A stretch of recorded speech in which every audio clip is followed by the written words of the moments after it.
안녕하세요. 김하영 변호사입니다. 최근에 트렌드라고 할까요? 자녀가 학교 폭력으로 신고를 당하면 가해 학생이 오히려 내가 피해자다라고 하면서 맞고소하듯이 맞학폭으로 신고를 하는 경우가 굉장히 늘고 있습니다. 내가 가해 학생으로 신고했기 때문에 저 학생이 나를 보복하겠다는 생각으로 피해 학생 신고를 했을 때 어떻게 대응을 해야 되는지, 제가 학교 폭력의 다양한 사건을 10년 가까이 상담을 많이 하면서 나눴던 경험을 오늘 여러분들과 나눠보려고 합니다. 맞학폭이라고 신고를 했을 때 이때의 대응 방법입니다. 학교폭력 사안의 경우에 물론 처음 본 학생들끼리 갑자기 서로 때리고 싸우고 이런 경우도 물론 있습니다만, 대부분의 사건은 그렇지 않습니다. 같은 반 안에서 일어나기 때문에 상당히 그 가해 학생과 피해 학생이 서로 관계를 가지고 친한 친구였다가 혹은 좀 멀어지기도 했다가 다시 또 친한 친구였다가, 이런 과정을 같은 공간에서 꾸준히 겪기 때문에 이 과정에서 서로 마음 상하는 일이 있을 수 있는 거예요. 물론 누가 봐도 비난할 수밖에 없을 정도의 학교폭력이라면 맞학폭이라고 신고를 당했을 때도 억울하지 않을 수 있겠습니다만은, 이전에는 아무 일 없이 넘어갔었던 문제인데 내가 이번에 가해 사실을 문제 삼자 상대방 학생이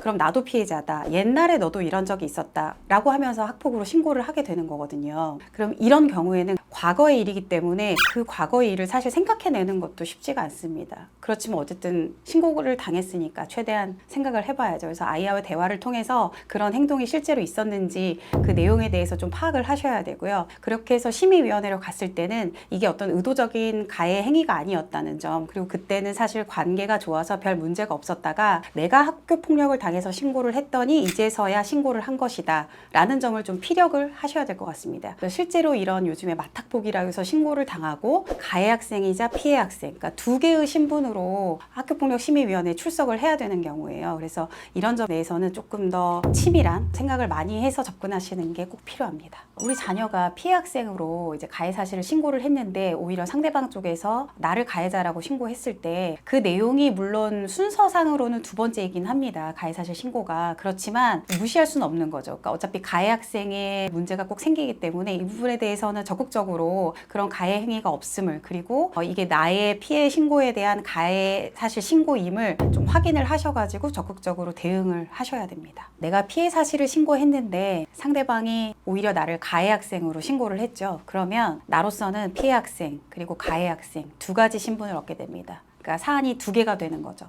그러니까 두 개 다 동일한 비율로 그리고 똑같은 중요성으로 사안에 대응을 하셔야 됩니다. 내가 피해 학생 주장을 먼저 했다고 해서 이것만 신경 쓰고 나를 가해 학생으로 신고한 거에 대해서는 신경을 쓰지 않는다면 그건 그대로 가해 행위로 오히려 인정이 되는 경우가 있을 수 있습니다. 그러니까 두 가지 다 대응을 적절하게 하시는 게 필요합니다. 피해 학생의 경우에는 피해 신고를 했기 때문에 학교가 적절히 어떤 상황이나 가해 사실 여부를 확인해 줄 거라고 생각하시기 때문에 사실 신고 이후에는 특별히 할 일이 없을 수도 있어요. 물론 가해 학생이 신고를 한 경우에 이제 그 부분에 대해서 확인은 좀 하겠지만요. 그렇지만 맞학폭으로 신고를 당하시면 이때부터는 신분이 가해 학생입니다. 그러니까 가해 행위를 했는지 안 했는지 혹은 이거에 대해서 어떤 대응을 해야 되는지를 부모님께서 주도적으로 이끄셔야 되는 부분이 있어요. 그래서 오히려 가해 학생 신고를 당했을 때 생각보다 좀 중한 처분을 받으실 수도 있습니다. 내가 피해 사실 신고를 한 게 학교 폭력으로 인정을 되더라도 또 내가 가해 학생으로 신고를 당한 것이 마찬가지로 학교 폭력으로 인정될 수도 있는 거죠. 그러니까 이 부분에 대해서 좀 확인을 해서 적극적으로 대응을 하시는 게 필요합니다. 학교폭력대책심의위원회는 이렇게 맞학폭이 있을 경우에는 같은 날 같은 시간에 심의를 합니다. 그래서 첫 번째는 피해 학생으로서 답변을 해야 되고 두 번째는 가해 학생으로 답변을 해야 되는 것인 거죠.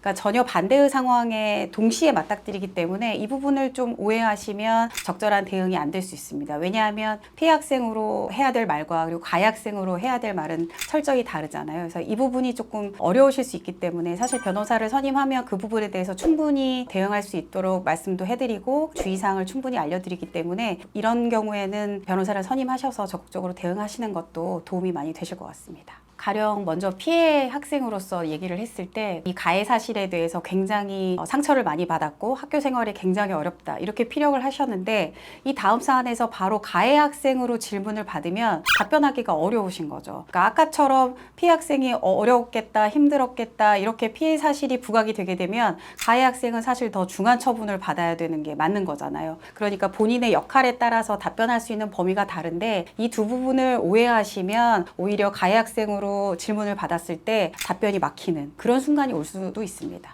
오늘은 피해 학생으로 신고를 하고도 오히려 마탁폭우로 또 가해 학생으로 신고를 당했을 때 대응할 수 있는 방법을 말씀을 드렸는데요. 학교 폭력에서 이런 경우가 굉장히 많기 때문에 변호사와 상담을 통해서 일을 진행하시면 많은 도움이 되실 것 같습니다.